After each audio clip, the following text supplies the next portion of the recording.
ঈদ তো তখনই সুন্দর ছিল যখন বুঝতাম না জীবনের মানে কি, যখন মনে করতাম দিনের অর্ধেক সময় না খেয়ে থাকলে 2 দিনে একটা রোজা হয়ে যায়। ঈদ তো তখনই সুন্দর ছিল যখন রোজা না রেখেও সবার আগে ইফতারি টেবিলের সামনে হাজির হতাম আর সবার আগে ইফতারি খাওয়া শুরু করতাম।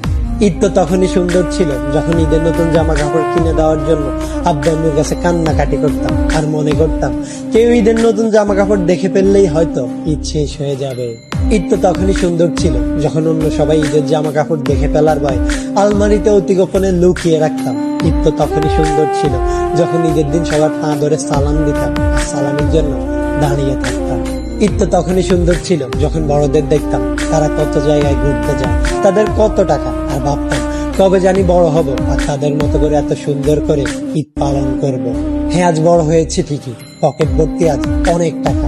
ঈদ আজ ঠিকই আছে, কিন্তু হারিয়ে গেছে ছোটবেলায় কাটানো ঈদের সেই আনন্দময় মুহূর্তগুলো। সত্যি অনেক বেশি মিস করি ছোটবেলায় কাটানো ঈদটাকে, যেটা চাইলে কখনো ফিরে পাওয়া সম্ভব নয়।